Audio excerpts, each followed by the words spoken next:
Madam, ഞാനും സൂര്യൻ തമ്മിൽ എത്രയോ കാലമായിട്ടുള്ള ബന്ധമാണെന്ന് അറിയാലോ. എനിക്കതറിയാലോ. പക്ഷേ ഒരാൾക്ക് അസുഖമായ അടുപ്പുള്ള ആൾക്കാര് ചില കാര്യങ്ങളൊക്കെ സാക്രിഫൈസ് ചെയ്യണ്ടേ വിവേകെ?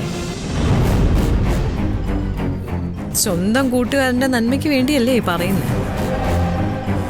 അതിനെന്താ മനസ്സിലാക്കാൻ ഇത്ര ബുദ്ധിമുട്ട്? നന്ദിനിയെ മാറ്റി നിർത്തിയിരിക്കുന്നതും അണുബാധയുടെ പേരിലാണോ?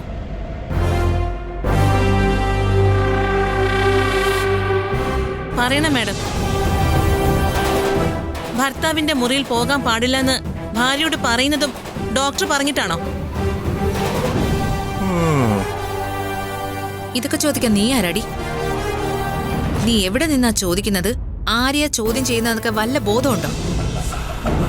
നീ പറഞ്ഞ ഈ നന്ദിനി ആരാ? ഈ വീട്ടിലെ വെറും വേലക്കാരി. അവള് സൂര്യയുടെ മുറിയിൽ പോണോ വേണ്ടയോ എന്ന് തീരുമാനിക്കുന്നതേ മമ്മിയാ. നന്ദിനി ഇവിടുത്തെ വേലക്കാരിയൊന്നുമല്ല, ഏട്ടന്റെ ഭാര്യയല്ലേ? ഞങ്ങളുടെ കയ്യിൽ നിന്ന് ശമ്പളം പറ്റുന്നവരെ ഞങ്ങൾ ജോലിക്കാരെന്ന് തന്നെയാ പറയുന്നത്. ആ നിലയ്ക്ക് നോക്കുകയാണെങ്കിൽ ഈ നിൽക്കുന്ന നിന്റെ ഭർത്താവും ഞങ്ങളുടെ ജോലിക്കാരൻ തന്നെ. അങ്ങനെ പറയുന്നതിൽ എനിക്ക് ഒരു വിരോധമില്ല മേഡം. പക്ഷേ പറയുന്ന കാര്യത്തിൽ ഒരു ന്യായം വേണം. നന്ദിനി സൂര്യയുടെ അടുത്ത് പോകുന്നതുകൊണ്ട് എന്താ പ്രത്യേകിച്ച് നഷ്ടപ്പെടാനുള്ളത്? നന്ദിനിയെ മാറ്റി നിർത്തിയതുകൊണ്ട് എന്താ നിങ്ങൾ നേടുന്നത്? നന്ദിനി അവകാശങ്ങളൊന്നും ചോദിക്കില്ലെന്നുള്ള ധൈര്യം കൊണ്ടല്ലേ നിങ്ങൾ ഇങ്ങനെയൊക്കെ ചെയ്യുന്നത്? നന്ദിനി പുറത്തിറങ്ങി ഒരു പരാതി കൊടുത്താ സൂര്യയുടെ അടുത്തേക്ക് പോകാൻ സമ്മതിക്കേണ്ടി വരില്ലേ നിങ്ങൾക്ക്?